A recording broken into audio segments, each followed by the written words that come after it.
one of my favorite analogies is gold. You purify gold, you put it in the fire, you pull it out, wipe off the imperfections, put it back in the fire. Don't be afraid of those flames. They'll make you pure. Flex Lewis, you're straight out of the lair.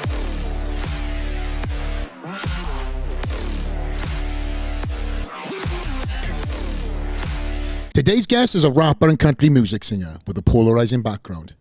While coming from a bloodline of musical royalty, he also had to overcome the worst of poverty and prison. In this episode, we talk about new beginnings, connecting through music, the power of family, and the importance of giving back. If you don't know the name yet, you soon will. Here's a podcast with Struggle Jennings. Struggle Jennings. Yeah, man. Welcome to Straight Outta The Lair, bro. How you doing? Man, it's amazing to be here.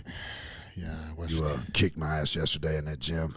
Yeah, for the viewers that haven't seen yet, by the time this comes out, probably they have, but we had a good little training session yesterday. We done some chest and shoulders, and we had a good one, right? Yeah, man. I wouldn't recommend anybody to, if you get the opportunity, of course, but spend 3 days in Vegas and then come training with you the next morning. What does 3 days in Vegas look like for Struggle Jennings? Almost. You seen the movie Hangover? Yeah. Yeah, I thought I was going to wake up with a tattoo on my face married to a stripper, but I dodged that bullet. You dodged that. Yeah, I came on my first guys trip, man. I don't ever get to do guys trips, and some friends of mine had invited me to come out to watch Caleb Plant fight. He's a hometown boy from Nashville. Yeah. Mm-hmm. And love his story, love everything he's been through and what he's endured. And, he didn't win the fight, but he won the fight. You know what I mean? Like, he fought hard. He did. So, and Benavidez was, he looked great. So, you went to the fight, right? Yeah. We flew in that day, came in, and watched the fight. And then, of course, we went out that night. And then the next night, I drank like a teenager. And I haven't been drinking. I was telling you yesterday that I've cut back on drinking just due to, all my health goals, my body goals, where I'm trying to get. Yeah. I had looked back at 2022, the beginning of 2022, and I was back up to 287, fluffy, face round, and I was still training and meal prepping, but I was just spinning my wheels. And, there's a few other things that drinking a bottle of tequila every night will also cause, as far as just in your life period. And I was just like, hey, I feel like I've slipped backwards from where I was when I came home from prison. That focus, that drive that just comes from being clear-minded and clear body, and so I was like, yeah, I slipped back a little bit. So I cut the drinking out, kind of treat it like cheat meals, not once a week, but I picked my battles. Like, I knew I was coming to Vegas, so I hadn't drank in a couple months. So you saved it up. Yeah. And you just went at it. And I went at it. And now you're like, okay, I'm good for a couple of weeks. Yeah, I'm good for a few months, yeah. Yeah, definitely. It was that good, huh? Yeah, no, I had a blast. And so we sweated it out yesterday. Yeah, definitely. But you mentioned a couple of things, but, obviously prison was a big part of your story, and you've got one hell of a story, man. And there's things that I know, obviously, that I want the viewers who may know who you are, may not know who you are, or know who you are. So I want to take it right back to the true story of Struggle Jennings and when that story began and what that looked like. Yeah, well, it's been a long journey for sure, and we could drive all the way back to early childhood. My father being murdered when I was 10, and my mom being a single mom and chasing her career, and my grandfather being the country music singer Waylon Jennings, and Legend. And getting to, I kind of grew up straddling those tracks, on one hand, going to his house and seeing, the maid and the nanny and the Jaguar and the Cadillac and the Mercedes. And then I'm going back to my mother, and when she's a single mom just working, she didn't want any handouts. So she wanted to, she wanted to prove that she could do it on her own. Wow. So we lived more in poverty, than the rest of my family, right? And they did a lot to help, they were incredible grandparents. But my mother, she wanted it the hard way. She didn't want to just live off of that name or live off. And I applaud her for it. And everything that it took me through as a child made me who I am today. So, but we could drive all the way back there, and then early teens, my mother was working 2 jobs and going to cosmetology school. So I was home a lot by myself and got caught up in gangs, selling drugs at a young age. Went through a few different phases in life where I would, cut it out and try to do right. Came out of jail from a big weed case that I got in 2002. Came out of jail, was a single father with 2 kids. So I had backed away from the streets, and that's when I really started focusing on music. That's when me and Jelly became best friends. Because, we've been friends now 21 years. Shout out to Jelly Roll. Yeah, man. You love Jelly. Man. So proud of him. We got to touch on that, too. We ain't missing Jelly for this podcast. Yeah, so then started having more kids, ended up back in the streets, got an eviction notice at one point, trying to just bust ass, work 9 to 5, and, fell back into those old habits and what I knew best. And fast forward 10 years, I was staring down a 30-year sentence, looking at a bunch of time, and we fought in court, and ended up walking with 13-year sentence in the state, and then 57 months in the feds. Damn. So, best thing that ever happened to me, though. Straight up. Like, I needed it, I needed to. When I got in there, I was 335 pounds, obese. I was riddled with all kinds of poor habits, irrational beliefs, and I was looking at the outside world and my family and everything that I had built just crumbling, and I couldn't control it. The mother of my kids, she was addicted to drugs, running off, and my kids were ending up in foster care, and I was trying to control everything from inside and realize I have no control. The only thing I can control is who I become, and how I come out of here. And I worked like hell. I took every class, I read every book, I trained like an animal, and I came out a different person, focused, got custody back of my kids. They were in foster care when I came home. Mother of my kids passed away from a drug overdose. Father to my stepkids passed away from a drug overdose. So, I've been blessed with another opportunity, and I'm living in gratitude every day with purpose. I see it. So, and now I get to go out and tell other people that are going through those same struggles, through addiction, in and out of prison. Got a family member in prison, coming home from prison. I get to say, look, man, regardless what you're going through, what you've been through, it is possible. I'm here. I'm showing you that I've been through it all and made it out on the other side. So when you were inside and you were doing time, were you kind of more homing into your musical elements of things, or did that come after the fact? I know you said earlier on, prior to going in, you were doing music. Yeah, for sure. And the crazy part is, and many people don't ask me that, and I love that, I didn't write a single song while I was in prison. No way. I told myself, because when I first got in there, I was like, I'm going to write a bunch of music. Yeah. And once I got in there and I was living in that, I said, you know what, I'm going to soak everything up, and I'm going to tell this story when I get home. Wow. That's what I did. I didn't write a single song while in prison. That, you saying that was kind of like Wes Watson's black and white photo to color photo. He didn't post, I don't know if you know this or not, he didn't post a single color photo. He had obviously a burner photo inside.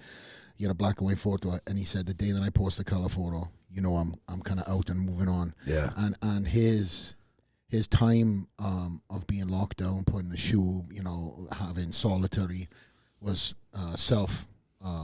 He looked into his inner self. Yeah. And he came out a much wiser man. Obviously, he came just like you, came out with all this burning desire to get back time that was taken away from him, the mistakes that were made, and also showcase to others coming up, which you're doing too. Yeah. the right and wrong ways and the paths and No, seeing things in people. Man, I love Wes. I guess I found him probably about 2 years ago. A friend of mine, Adam Calhoun, showed me. He was like, man, you got to check this dude out. Intense. And I was just like, oh, man, I know these kind of guys, you know, and so powerful. His message is powerful. I mean, he's, I think I was telling you yesterday, he's one of the ones that really gave me that inspiration to cut the drinking back, you know, because he'll make you feel like a pussy. If you're holding on to any crutch, Wes will make you feel like you're a fucking bitch, you know. And I love that because we need that, you know. My training partner when I was in prison, a guy named Mike LeMasters, he was like that. He was so much like Wes, and he would, you know, beat me up on the yard, on that weight pile. And if I even thought about quitting, if I even thought about not getting that last rep, he was telling me exactly what I was. You know what I mean? Yeah. And it helped me kill my ego because, you know, before you call me a bitch, I'm trying to kill you, you know, and realizing that what he was saying was true. I was being a bitch, right?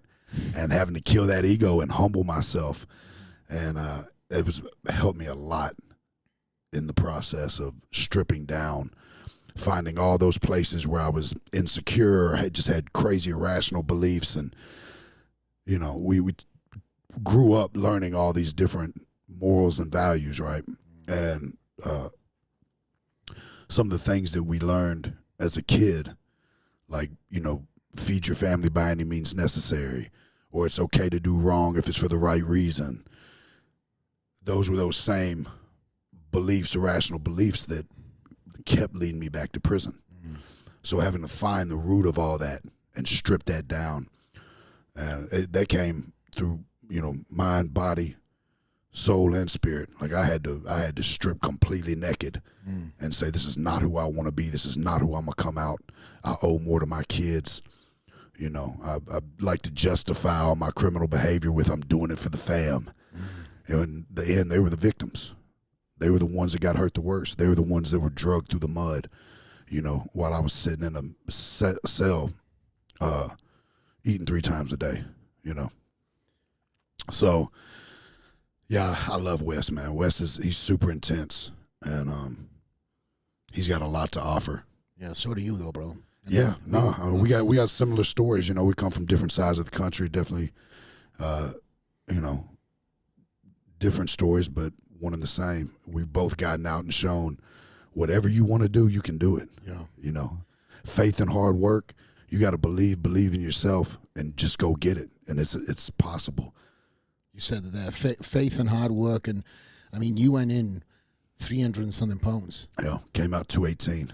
And a different guy, not only physically, mentally, spiritually too. Because you said to me yesterday that you kind of got closer to God inside, and you also found that passion for fitness. And that journey in itself, mate, I mean, you showed me a photo yesterday, which I'm going to pop up on the screen. Yeah. What we're talking right now is, damn, what a transformation. Yeah, man. How hard was it for you to go through that transformation fitness-wise inside? It wasn't. It was one of the easier things to do because I was so driven and I wanted it so bad. You know, I knew what that meant. Like, you know, I could have made all the changes in the world internally, but if I didn't make those physical changes, it was just going to drag me right back down, right? Because you got to have, it can't just be one or the other. You know, if you're you can get in the best shape in the world, but if you don't work on what's inside, it's going to drag you straight back down. It's going to pull you right back in. So, and finding the love for that was like the release. That was my therapy. That was my go out there and try to kill myself because I can't kill anybody else. You know what I mean? Yeah. Like, so go out there and just beat myself up until you can't. Yeah, until I can't. How long did you end up serving? I did 5 years. Total? Yep. And then when you came out, was it an easy or a hard transition from getting back into the people around you, and how was that? Oh, yeah, it's still a battle. It's still a battle to this day. You know, like, And I've been home now 7 years, and I still have, it's still a daily battle of who I can be around, who I can't, what I have to deal with. But coming home, and that's what one of my biggest messages is because guys get so amped up. They're so ready to get out, right? And they've got all these dreams. They've probably wrote down all kinds of goals and stuff. They get out, and those doors slam in your face, right? There's going to be plenty of obstacles. It's none of it's easy coming home. Not with finding a job or starting your business or transitioning back into your family and those relationships, because while we are gone, everybody else's life is still moving. So coming back in and figuring out where you fit in that world, especially with the kids and, if you got a wife or whatever. But people hit those roadblocks. They hit those obstacles, and they get scared and divert back to their old ways or what's comfortable, And we all know comfort is the killer, right? So it was difficult, but I was living in such a state of gratitude, and I was reminding myself every day, I've got so many friends that didn't make it out. I got so many friends that didn't make it out alive, I'm watching the people around me die like flies off fentanyl and overdoses, and just knowing that could have been me, watching friends get gunned down at clubs, just thinking that could have been me, watching guys get good friends get killed in the penitentiary or get life sentences, that could have been me. So having that drive and coming out focused the way that I was, I was begging for the obstacles, right? Yeah. Like, give me some shit that I can overcome so I can show you that I'm gonna do this. When was it that you wrote your first piece? Because you said you didn't write anything in prison till you got out. So where are we there with the timeline? Yeah. Till you started getting writing? Days after I got out, they told me that I had to have a real job and that I couldn't, do music, that was a passion project. And so Yellow Wolf signed me up as I was a studio manager. We set up a little desk in the corner of the studio. So because I was in a federal halfway house. Yeah. So when the feds would come to check my work area, there was a little laptop in the corner on the desk that didn't even work. And I was in there recording. And, oh, shit. Yeah, so I came out ready, my guy Sebastian Massbaum, he was filming, documenting everything. We've been documenting everything since 2007. Yeah, you told me that's crazy, bro. Yeah, we've got 16 years of footage of me, Jelly Roll, Yellow Wolf, before the success, just dreaming, a bunch of kids. Yeah. So young bucks. Yeah. Young looking whippersnappers. Yeah, man. Which is probably when I met. What year is that? What year is that when you came out? 2016. Oh shit! Because I was in Tennessee then. Yep. So for the viewers that are listening and watching this, me and Struggle have known of each other for a very, very long time. For sure. You obviously followed me when I was, I was bodybuilding. You were hands down my favorite physique. I was in prison reading those magazines, getting that motivation to to build and train, and that's all I got in there was bodybuilding magazines. That's great. That's great. And we have a mutual friend too, which nobody thought we were friends. Yeah. But so we knew of one another. We never connected. Obviously, you guys who have seen the Jelly Roll podcast that we done, myself and Jelly Roll, I think, hold on, who was it? So the first time my boy Doug Green, who used to own Club Mai, yep, and my wife met, it was the same day that Ali met Jelly Roll. We went to a UFC unsanctioned fight in Spring Hill, Tennessee. Wow. Like, one of them, like, hey, look out for the cops, Yeah. That thing was packed up. Jelly Roll was there with his, probably our mutual friend, the bail bondsman guy. Yep. He was sponsoring it. Yep. Can't remember his name. Shaved head. And then my wife met Jelly the same day as she met Doug. At the same day, the same fight. So that was something that I told Jelly on the podcast too. So we met there. I followed Jelly when Jelly was straight up Tennessee rap, you know, Yeah. him and Lil White, Yeah.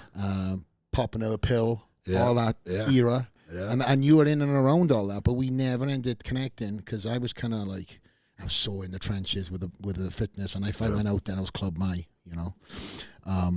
But of course, I was very aware of you and the lineage of royalty that your name comes from, with your grandfather, both sides, Yeah. and your uncle as well. Yep.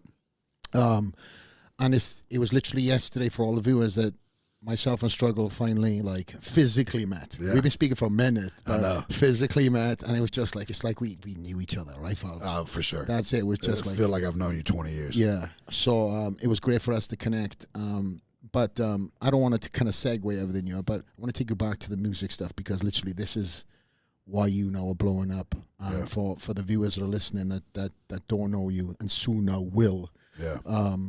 I put you and Jelly in the same category of kind of like the artist that people might not know but soon will. And Jelly is now there. Yeah. And you're just behind him. Yeah, I'm gonna say it on this podcast. Jelly is the biggest artist in country music right now. Incredible. I mean, he may not have the streaming numbers and stuff that Morgan Wallen has right now, but as far as momentum and what he's doing and how he's doing it, and the support that he has from the city and from all the people that, you know, have been through this journey with us, is just incredible. It's been magical to watch, man. Like, I'm so proud of him. You know, Jelly slept on my couch for years. You know, I've watched him put it all on the line for that dream, and now getting to see him get that recognition and get his flowers. Yeah, I love it. It's so beautiful. I mean, he's packing out the Red Rock in Colorado. Oh, yeah. He was here We in sold it Fremont out. Seat. He was packed out. I mean, every place that he was performing at, he's packed out. And what I love about it too is he brings his guys Yep. with him. He Oh, hasn't yeah. let anybody. He hasn't let anybody in the back that hasn't been that didn't have his back. Yeah, for sure. And that's what I love about you. And you told him yesterday. Yeah. I mean, so many people, we've got so many mutual friends that come through the gym, and everybody, when they mention Jelly Roll pops up, everybody just gives that guy flowers. And that's a fuck rare thing, because somebody has something bad to say normally, like, oh, you know, he needs to. No. Because still to this day, you know, I just see him and I'm in awe just how giving he is. And again, your relationship is so unique. You're literally brothers. Yeah, no, for sure. No question. Name tattooed on my hand. Really? Yeah, right there. Yeah. You don't get any closer than that, man. Yeah, man. We've been through everything that two friends can go through, from prison sentences to carrying caskets to, you know, everything. Life. You know, life, just 100%. Yeah, and he's what you said is like how giving and loving he is, and brings his people with him. Here he is, Music Row, Nashville, really hard to crack, right? Especially being from there. It's kind of a boys' club, you know. It's they never really let us in, you know. Jelly found a way to kick in the back door, ran through the room, opened the side, and is letting his friends in. I love that. The room, you know. So, like, here I am. I've been making the transition from rap to country, right? I want to be performing when I'm 85. I love music. I love all genres of music. I've always blended all the different genres, so it's not, you know, everybody should have expected me to, you know, do some country albums. Not saying I'm not going to rap, because my heart is in rap as well, right? I just love country music and always have. I told Jelly 15 years ago, one of these days I'm going to have gold teeth singing country music. The other day he said, man, I thought you were crazy. Now I beat you to the punch, you know. So making that transition, I didn't even have a full country song out yet, but Jelly had heard the 2 albums that I've got, right? And so he's in interviews, big interviews, saying, oh yeah, no, Struggle Jennings is next in country music. And everybody's like, what do you mean he raps? He's like, oh no, he's got some shit in the pipeline. So, I mean, you know, he's shown me that love, and you know, yelled my name out in every microphone that they've gave him. And I'm so blessed to have him as a best friend. And so proud of him, and he deserves it all. Well, you guys have done some incredible music together. Yeah. Very complimentary too. Both of you have very unique voices, powerful voices, and as I said, you're two different guys on the album, and in very different songs you've done over the last 10 years. Yeah. Was it? Yeah, we got 4 Waylon and Willie's out. We did an album 20 years ago called Halfway House. Oh. But now we've got 4 Waylon and Willie's. We're working on number 5 now. Yeah. So when is? I was hoping for this fall. Jelly's so busy right now. Reeling him into a studio is difficult. But we got the whole fall together. We're doing 50 dates, 50 shows together. Yeah. So, which is crazy. It's his first time ever headlining an amphitheater tour, amphitheaters and arenas, and he brought me along for the whole ride. So, well, when does that start? It's July 28th. July 28th. Into mid-October. How many dates again are they going to be? I know we're gone 60 days. I believe it's 50-something, 48, 50 shows. Wow. Yeah. How do you pace yourself for something like that? You don't. You just go. You can't pace. You just go full-fledged. I make sure that my tour bus pulls up to a gym every morning, and I knock that out of the way. 9 a.m. I'm up. That's a non-compromise for you, right? I cannot. It doesn't matter what I have to do. If for some reason the bus can't pull up to the gym, then I'm going to be in an Uber from wherever the bus does pull up getting to the gym. I got to start my day that way. Go in, I train hard, shower, and then I start my day. Yeah. Doesn't matter how late I stayed up. Doesn't matter if I drank the night before. Doesn't matter what I did. That's I got to hit that gym every day. Because obviously we've got a big fitness following here, Yeah. which is obviously why you and I connected as well outside of sure. the music as well. But, you have a massive passion for bodybuilding, fitness. So yeah. You love it. You've totally transformed yourself from, before going in 300 plus pounds obese to being the stud that you are now.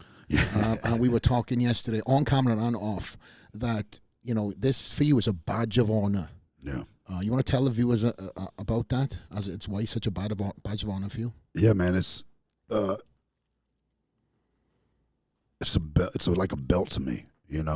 Like everything that like a championship belt, being able to be in great shape, being able to train it the way that I do, with the journey that I had, with all the, health issues that I had, the obesity, the mental, being the best version of me and striving to make that better every day, is a testament. It's a testimony to what I've been through and what anybody can achieve and accomplish, At this point now, I'm even sponsoring other athletes. I've got 3 bodybuilders that I'm sponsoring. And it started because we're in the gym. I'm training with one of my guys. He's 6'3", 280 pounds on off season. Big old boy, right? And he's like, man, I want to do a show. He's like, but just trying to, find the funding and the time and, to really. So while he's over there training, I'm hitting the coach like, hey, man, send me that Cash App. I'm fixing to Cash App you this money, get this kid started. That's crazy. I hit the meal prep company. Hey, I'm finna send you a diet. Need you to get these meals together. And then I walked over to him like, hey, man, everything's covered. Your supplements, your food, your coach. Let's go. All your fees. That's crazy. Travel. And so then I had 2 other friends, a guy named Jimmy Wicks and a girl named Shelby Willis. And both of them were like, yeah, we're trying to compete. So I was like, let's go. So just being able to give that, same way with the reason I started a record label. I just had some artists that I really believed in and wanted to give them that platform, give them that push. We don't always get that in life. And I've been blessed, so I want to give back and be able to give that. I want to watch everybody chase their dream, So if there's anything I can do financially or to support them in that, I'm gonna give it to them. Before we touch on the giving back and the music side of things, the industry there, and just diving a little bit deeper with the fitness world, you've had a couple of athletes that you told me yesterday that you had an event, a charity event that you put together, and then you drove 15 hours to Port St. Lucie to support them, the guy and the girl on stage. You drove on everything else that gone on, and I want you to explain what else that was. But you had pneumonia in the process, unknowingly, but still wanted to make sure that you supported these guys and girls, pushed them through their show, and was there physically, knowing that you felt like shit. Yeah. And again, I think that's a testament to you, and finishing off everything that you started in the process of seeing them, off-season, pre-contest to then stage day, as well as the charitable aspect that went on a few days prior. Yeah, so Jelly had sold out Bridgestone Arena in Nashville, and I was coming out on stage with them. So I had like 2 or 3 days of rehearsals. We had Mel Chancey's show. Shout out to Mel. Yeah, that my athletes were competing in, and also had a fundraiser that we were doing. We were taking toys down to Fort Myers for kids and families that were affected by the hurricane. So I was like, man, I don't know how I'm going to pull this all together. There's no way to get a flight from Nashville to Florida that fast and make that competition. So we rented a tour bus. We went to Walmart, loaded the trailer up with toys for the kids, just went in there, me and a good friend of mine, Shy, filled up 15 buggies full of toys, loaded them up, went to the show, did the show, left after the show, drove straight down to Florida, made the competition, watched them walk out on the stage. I owed them that. They gave me those, 20 weeks of prep, and, they knew that I was paying for it. They knew that I was supporting them and that I believed in them, and they didn't let me down. I mean, they did everything those coaches told them to. They sacrificed. They suffered. There was one time when they came in the gym and passed out. They were literally both passing out, trying, and I was like, Dad, your coach, go get them 2 12-ounce steaks with French fries.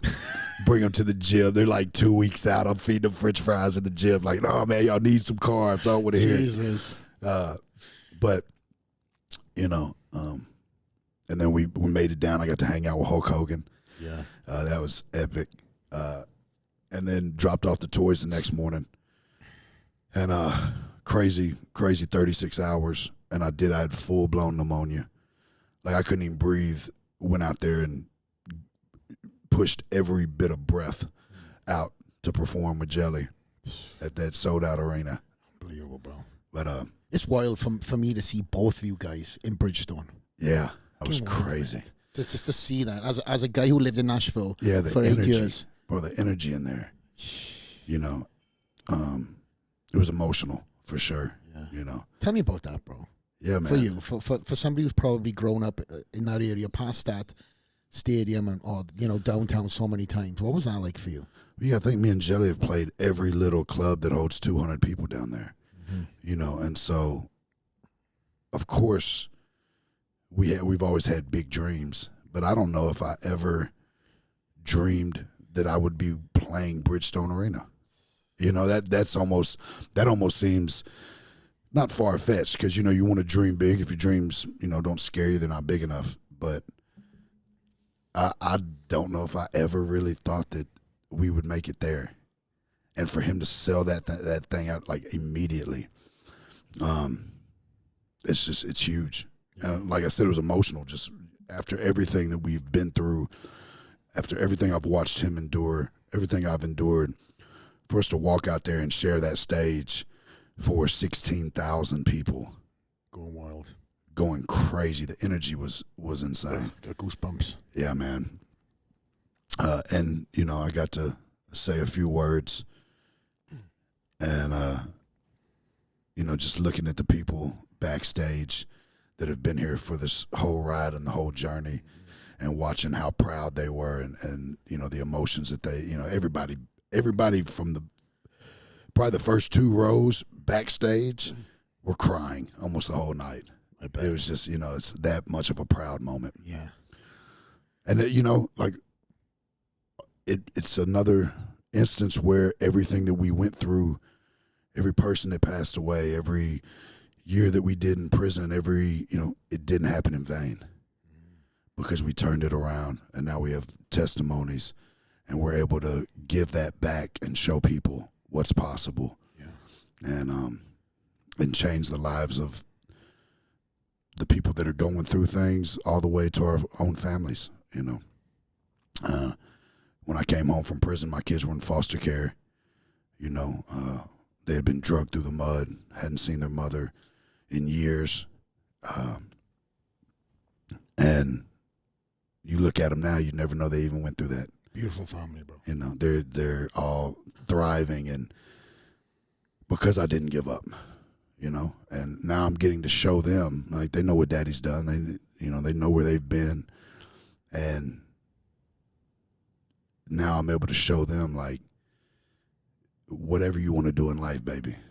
It doesn't matter. When you make a mistake, daddy's got you. We're going to pick you back up. We're going to dust off, and we're going to keep pushing. We've overcome so much that it's there's no fear anymore. Yeah. Like, bring it on. Bring the storm on. We know I'm good there, right? That's when I do my best. That's why I'm able to take the leaps and the chances that I take, even in business. I don't have a fear of falling or a fear of failure. I don't believe in failure. Games, you can't lose unless you quit playing, right? Even if you're down, even if you're behind, if you're still playing, it's not over. So I've been blessed to be able to give that back to my kids and to my family and all my loved ones. Talking of family, you're a dad of how 7. many? I got 7. 4 girls, 3 boys, from ages 11 to 23. My daughter, Brianna, my 23-year-old, Brianna Harness, she just dropped her new album, Cowgirls Don't Cry. It's incredible. Incredibly talented, too, bro. Yeah. The apple doesn't fall far from the tree, man. Yeah, man. She's better than me. Like, I tell her all the time, like, you got daddy. Like, she's amazing. What's the name of the album again? Cowgirls Don't Cry. Cowgirls Don't Cry. Yeah. Where can the viewers see this? Anywhere. YouTube, Spotify. YouTube, everywhere. It's everywhere. Nice. And my 17-year-old daughter, she just graduated high school, 3.9 GPA, honors. She was the one that really got it the worst when I was in prison. Her mother she was young. She had 2 smaller siblings, and her mother was like, I'd call, it'd be 5 o'clock in the afternoon, and I'd call, and Innocence is her name, Issy. She'd answer the phone, be like, Dad, I got to feed my little brother and sister. Mama hasn't woke up all day. And I'm having to talk her. I'm on a prison phone having to talk her through how to make macaroni and cheese, so she can feed her siblings. And she's like 5 or 6, having to deal with that in life. She had every excuse to make bad decisions or to follow down different paths, and she hasn't. She's used every bit of it as a fuel to light her fire, and she's on fire right now. Yeah. She's accepted to 8 different colleges, works full time. I mean, as beautiful as they come, it's such a testimony. And all my kids are. Every one of them. You look in their eyes, you see that strength. Yeah. You meet them, and of course now we live in a nicer neighborhood and a little bit nicer. Yeah. So very nice. Yeah. So you wouldn't know if you just saw them. Yeah. But if you have a moment to sit down and talk with them, you're like, oh, these kids been through something, and every one of them came out stronger.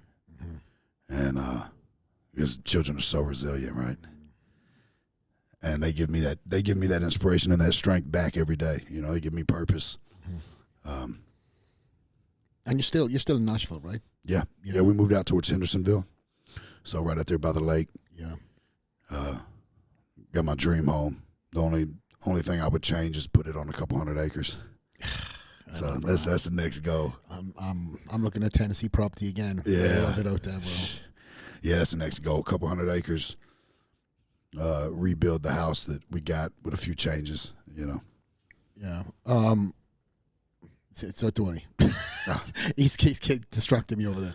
My producer in the background is this gives me my little cues. He's making sure that we get you out on time. So Yeah. for everybody who we didn't bring this up, but myself and Struggle trained yesterday, and for us to pull this podcast off, we are here very early in the morning. Yeah. I won't say what time, but we pulled all the stops so to give you guys, the viewers and the listeners, this podcast. So, Yeah. and I appreciate you doing that, mate. So, Oh man, it's an honor to be here, bro. yeah, we needed to do this anyway. Yeah. And I said we're gonna literally catch up on live air. So we had our training session yesterday, but our podcast is a completely different ambient, So, Yeah. But one thing I will say, and I'm going back to the kids, mate. You're a fucking old dad. Oh, I appreciate You are that, a proud man. dad. We spoke when you came to the office yesterday before we even trained. You sat down. My wife was there. First thing you started talking about was your wife and kids. Yeah. And that is the man. character of yourself, mate. Yeah. Just goes to show when you were talking about just every one of the kids has an element to them. Oh, and yeah. my wife was asking the questions because know my family too, Yeah, so for sure. she's asking you this and that, and the depth that you went into talking about every one of your kids, man. It was good for me. Yeah. To listen to and hear. I'm so proud of them, man. Yeah. And my kids all the time, they'll be like, "Oh, you're the best dad," and I'm like, "Man, I'm just trying to be good enough." Yeah. They deserve so much, and I've kind of. I think I've got the fathering thing nailed down. Mm-hmm. It's pretty much really simple. Be honest with them. Tell them what you've been through. Give them the best advice you can, and be there to pick them up when they make their own mistakes. Mm. That's pretty much, love, compassion, support. Let them know that you're there for them and that you got them regardless what it is. Yeah. And I've loved it.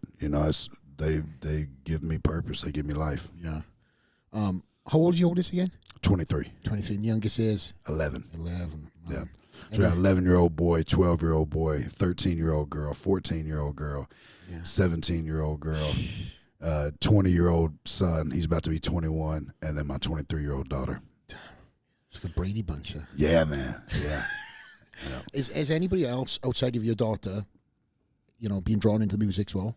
Are they all into their own different things? Yeah, they're. My son Sincere is super into sports. He wants to be a professional baseball player. My 11-year-old and 13-year-old, they don't really know what they want to be. My 11-year-old son is a little genius. All of them are straight A students. Yeah, you're saying, my 13-year-old, she's the wild one. Is that like a mini you? She reminds me a lot, of me when I was that age. The cheeky charm. Yeah, cheeky, yeah. She's incredible. And then my 14-year-old daughter Courtesy is like, I can't describe her in any other way besides perfect. You know what I mean? She's just like the sweetest, the funniest, so smart, and she can sing. And she's been writing songs since she was like 4. That's crazy. At 8 years old, she was writing songs that sounded like she was a 40-year-old woman that's been divorced twice. Like, you've never even had a boyfriend yet. How the hell do you know what that feels like? Oh, how can you put that into words descriptively? And so she's going to be a superstar in whatever she does. Wow. Every one of the kids have their own thing. They're all so incredible, so sharp. Mm-hmm. All of my kids are just sharp, and you can see the warrior in them, through what they've endured. Because my 11-year-old and my 13-year-old, they're mine, and they're forever mine, but they're my stepkids. And their father passed away from a drug overdose last year. Wow. And I've been their dad for the last 7 years because he was running wild for a while and before he actually passed. And then my 3 youngest, their mother passed away from a drug overdose. So the family's been through the fire. It has, bro. But one of my favorite analogies is gold. You purify gold, you put it in the fire, you pull it out, wipe off the imperfections, put it back in the fire. Don't be afraid of those flames because they'll make you pure. And that's what we've been through. I'm blessed to have the family that I have and to even have, I can't even say second chance because I've had like 30. right? But to still be here, you know, Yeah. which lets me know that I have a purpose and I have a reason to be here. You know, I should have been dead. I should have had hundreds of years in prison, all the shit that I've done. But I'm here and I've got a purpose, and I give all that glory to God, you know, and just keep trying to walk in His name and draw people to the light and let them know, man, faith and hard work. Believe in yourself. Go get it. It's out there. We've touched on the family, and we also touched on your fitness endeavors and giving back there. I want to talk about now music. Yeah. I'm focusing on that. Obviously, you mentioned that you've been passing forward, giving back to the new generation, and you've got some artists that you've been working with, and you were telling me off camera you've got somebody that a number of people you're working with, but one in particular is going to be the next big thing. Well, they're all so with where I'm coming with Jelly and Jelly Roll walking through that door and bringing me along with him, and then I've got 4 artists now that are walking in that door with me, right? My daughter comes in, she's doing blues. She's the flyest. Like she's got this blue hair, long hair, she's having 2 ponytails. She's got like a Budweiser jacket or some kind of Southwestern jacket with cowboy boots and little shorts on and a 9mm tucked in her waist. Like she's the definition of badass with this iconic old soulful voice,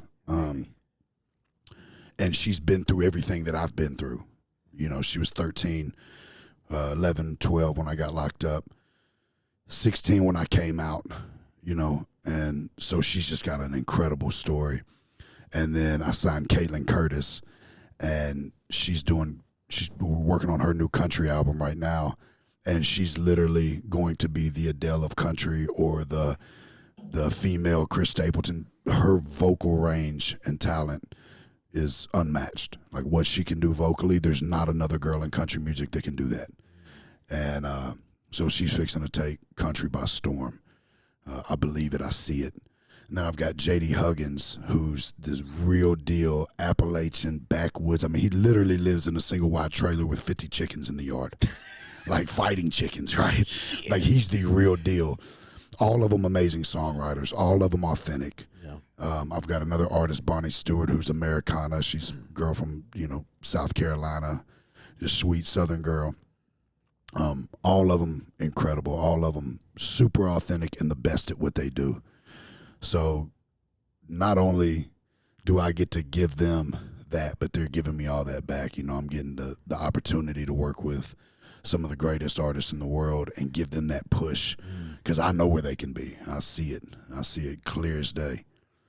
What kind of things do you want them to navigate that you kind of had to go through yourself that now you've got them under your wing? Is there anything that is in the music world, different world obviously for me? So yeah, well, I mean, you know how it is just with anything. When you take that responsibility on, right? I had to put my own career on the back burner to give them what they needed from me, right? But I was trying to build something bigger than myself. So of course I've got a lot of people in my ear like, man, you don't need to be running. You need to be focused on your own career. You don't need to run a record label or putting all this energy into all these different artists. And it's like, no, but I believe in them as much as I do myself. And I took this responsibility on and said, hey, I want to do this. Like, I want to be a part of y'all's career. I want to produce y'all. I want to write with y'all. I want to put you out there to the world. And, I'd be in a different tax bracket, probably be a little bit bigger as an artist, but I'm happy and I'm content, and it gives me a responsibility, right? And responsibilities keep me in check. So, I guess that's been one of the biggest hurdles is just, having that balance of being able to be an artist, be a label owner, a producer, a writer, a father, a husband, a family man, a friend. You know what I mean? Like finding enough time in the day to touch all those elements. Yeah. I feel like I got a pretty good balance right now. I mean, other people might say they're not getting enough attention from me, but I try. Hopefully they don't watch the podcast. Yeah, they know. Everybody knows I love them, and they know they can call me at 2:00 in the morning. I'm gonna show up for whatever the situation is. So as long as they know that, they been one of those kind of years where I kind of had to tell everybody, like, hey, this next year's gonna be nuts, and if you're not getting enough attention from me and you got to walk away, no hard feelings. I love you. I love everybody, but stick by my side. It's gonna be a crazy ride. Let's just go. I'm sure everybody has seen what you've done in that short forecasted of you coming out and saying you're going to do something, and now you're there. Yeah. And further, and for me, as I've said to you many times on the podcast and off, that it's incredible to see, guys that I followed for a number of years now living their dreams, doing their things, getting out of, putting themselves in different circles. We've got a lot of big name mutual friends that hit us up and wish us well, and that is incredible that we're on the radar of these people, and they spend that time to give us a little message here or there. So crazy, man. Like, just to have the kind of friends and to have been supported by so many incredible people like yourself and Seth and Dwayne Johnson and Mel Chansey, and like, just to have those kind of people believe in you and take the time out of their crazy busy schedules to send messages, like you said, or like, it's surreal sometimes. Like, but it's gotta show you where you're going. And even if you kind of have them days where it's like, man, am I in the hamster wheel right now? I know. You get that message and it's like, no, I'm not moving. It's like a little stock market. The trajectory is up. You might have a couple of dips in the market, but that's when you buy. Yeah. You buy in the dip. Buy in the dip. You invest in yourself and you keep on escalating. Double down. Yeah. That's what I'm doing this year. I'm putting it all on the line. I've done it every year, so it's nothing new, but this year especially, just doubling all the way down. Let's go. I'm recording 2 albums on all of my artists, plus the Waylon and Willie album. 2. This would be number 5 this year. Yeah, Waylon and Willie. Oh no! Yeah. But how many albums you say you? I got 2 albums coming out this year. 2 this year, yeah. Yep. Well, Monte Carlo drops May 26th. I've dropped a couple singles from it already, and it was kind of my introduction to my fans, introducing the more country side of things, right? So the album's a little bit of both. I bought a 84 Monte Carlo, and I got in and smelled the seats and the motor and just the nostalgia from it. I wanted an album that felt that way. Oh, shit. And then I'm working on a full country album right now called El Camino that'll drop in July. And I was conceived in the back of an El Camino, right? real story. And my mom. We don't have to talk about that story. Yeah, right? We all get that. Yeah. So I was conceived in the back of an El Camino. And so it's like going back to my roots and going back to my birth and like, what. So next one's El Camino, and then my uncle Shooter Jennings is producing an album on me. We start production on it in April and then June. I'm excited for that. Yeah, it's going to be crazy. That's going to be like real old school, authentic, all live band country music. And which is crazy to me because like, I perfected what I do rapping. My voice, my tone, my lyrics, my delivery. I'm the best at what I do, rapping. Nobody does what I do or can do it like I do it. I have my own thing, right? So stepping into that singing world, it's like I had already climbed this one mountain and I get to, the pinnacle of it. And I'm like, you know what? I think I'm going to start over and climb that mountain. Right. And it's been starting from the bottom, learning how to really control my voice singing, and finding what is special about my voice on a singing side. It's completely different. Yeah. And I've been singing for years in the shower, in the car, and then you get in a microphone and it's like, it's completely different. Yeah. And so it's been a fun part of the journey. I always say I'm in love with the journey. What is the top? Where are we going? You know, I want to keep climbing. I don't want to just get somewhere and sit down. You know, I was going to touch on that. You kind of took the question right out of my mouth without you saying anything. But you know, you've been known for one genre for a massive part of. Well, that's all I knew you for until the last couple of years of transition. And I think that transition for me, just like Jelly Rolls, was like, holy shit, these guys have got they got incredible vocals. And the way, like you said, it's such a talent to switch. I don't think people give credit to people who can do so many different genres, but it's like playing a different musical instrument. Yeah. You know, rapping is spitting fast lyrically, and then you know, to your point, learning how to control your voice, or you've gone on to do stuff. But what was the hardest battle for you going from rap to country? I think it's just the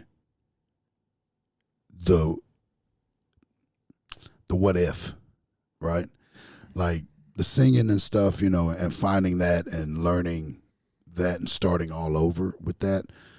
It's been tough, but it's been fun, right? But who's to say that they're gonna like this different genre? Who's to say the people that love me, love my story, been supporting my music, you know, the 1 million+ monthly listeners I have on Spotify, the, you know, close to 1 million subscribers I have on YouTube, who's to say they're gonna rock with this? You know what I mean? Like, but I can't even, you know, it's my life, it's my journey, and I'm still giving the same message. I'm still singing about the same things that I was rapping about. So I think that was the hardest part, is that fear of like, well, what if they don't like it, or what if this doesn't go over well? I'm putting all my eggs in the basket, you know. See, you don't have to worry about that, mate. It seems like it was an incredible crossover. No, it's been great. It's been great. You know, I get haters here and there, or I can't even call them haters. Some people just, it's not their cup of tea, and that's fine. You know, and I don't knock anybody for what they say. Like, but it's been incredible to watch so many of my fans and so many of the people that have been supporting my music rock with me. You know, because I'm growing. I'm growing as a man. I'm growing as an artist. You know.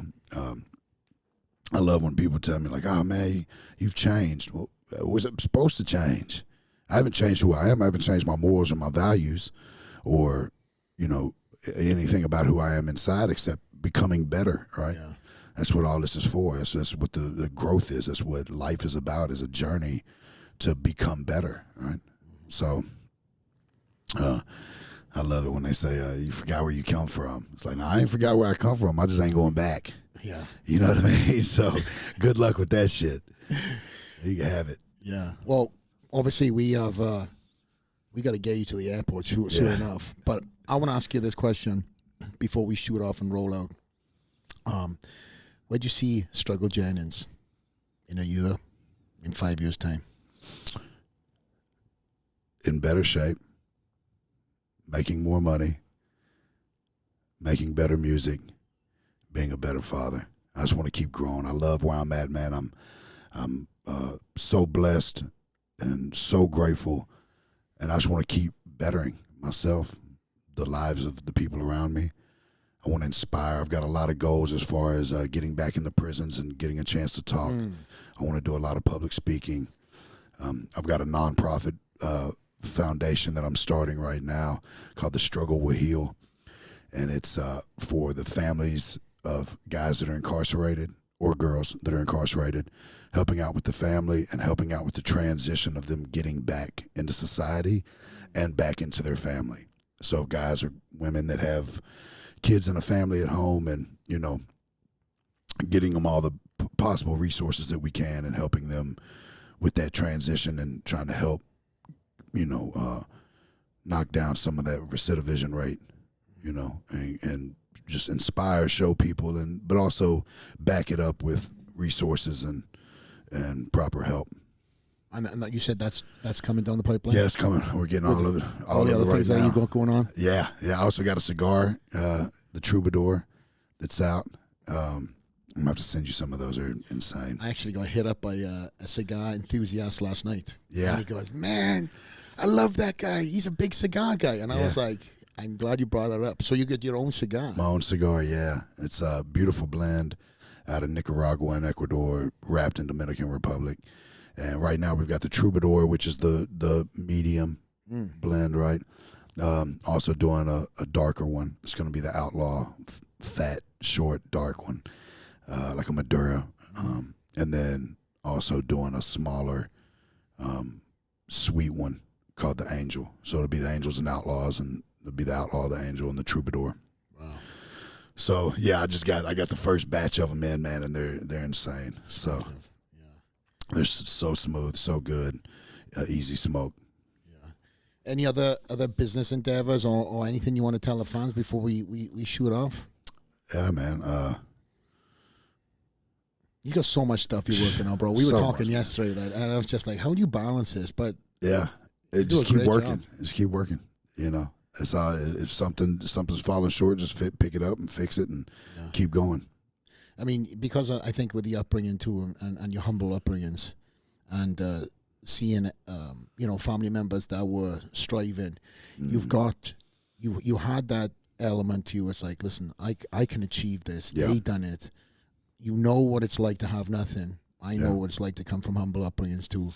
And we're striving, to make sure our kids never have to go through what we went through. Obviously, 100%. everybody's got their own story, right? But for me, mate, and looking at what you've done in the last couple of years, in the last decade, in the last 2 decades, is incredible. Your story is one that Likewise. can't be duplicated. It's true to you. And one thing that many of our mutual friends say about you is you're a great friend, a loyal friend, one that always brings people up. Try to, man. And you've never forgotten where you've come from. No, not at all. And like I said, man, just blessed. Just happy to be here. 100%. I'm excited for the future, my bro. Yeah, man. I'm excited for the future. Next time I'm going to come in and I'm going to work out with you before I have a night out in Vegas. That's my crutch, bro. Yeah. I've not been putting in them workouts too, so it is motivation for me to get in now and get that little session in with you and sweat that tequila out, because I was sweating some tequila out also from on the slopes of Utah this weekend. But I don't think I hit it as hard as you, bro. I drank like a teenager Sunday night. Yeah. But you got. I had one of those times you wake up and you're like, yeah, I don't think I'm gonna do that again for a while. That's what I felt on that Sunday too. I was like, yeah. And then you have that wave of tequila that comes over you again. It's like, yeah. And I just released a song called "Fell Out of Love." Where it's me and Caitlin Curtis, and that's what we're talking about. Is like, because me and her both came off a tour, and she was up to 180 something, I was 280 something. And so we both just kind of like, I don't think we're gonna cut back. She does better than I have as far as not drinking, Wow. But she's down to like 140. She's lost like 40, 50 pounds. I've lost, or she's lost 40 pounds. I've lost 50. Oh, so you're inspiring the people around you with their fitness dreams too. 100%. I love it. Yeah, my wife just got in the gym. She's got a trainer. She's fallen in love with that and killing it. And my daughter Brianna trains. My 17-year-old, she goes to the gym every night. Yeah, we were FaceTiming them yesterday. Yeah. And I was like, your dad kicked my ass. Okay. Yeah. They were like, but they were all saying that, what you were saying to me, that they're all on their own, on their own sort of journey, and fitness is a big part of that, which shows so much discipline, right? Yeah. No, and that's what I wanted to. My 12-year-old son, Sincere, like he's got the pull-up bar, like he sees me training and he wants to be like that, Yeah. He's like, Dad, can I have one of your meal preps? Can I have a protein shake? I'd be fast then, bro. I'm like, dude, I tell all my kids, like, I wish I would have fell in love with this at your age. Like, I wish I would have took better care of my health at y'all's age and got started. I'd be a monster, bro. I didn't find the gym until I was in my 30s, and it completely changed my life, But it's part of your story. Yeah. Everything has its chapter. 100%. And that's one of the reasons why we're here on the podcast, because had it been for that butterfly effect, anything that changed, everything would have changed. And I know. So to recap and sign off, May, what is the next album dropping? May 26th, Monte Carlo. And then July? July-ish. July-ish. Yeah. Just stay tuned. Yeah, stay tuned. Where can people find your information. I Am Struggle is on Instagram. Yep, and you can just Google. It's pretty much, you can just type in Struggle Jennings. Everything's there. So And everything's gonna be Spotify, Apple Music, YouTube. I got some incredible videos. I'm dropping videos nonstop. I make sure I drop a video at least every 4 to 6 weeks, and new single. Just keep rocking. Keep him busy. Yeah, baby. My man. From the earliest Straight Outta The Lair podcast I've done, Struggle Jennings, Flex Lewis, Straight Outta The Lair. Yeah, baby. Out.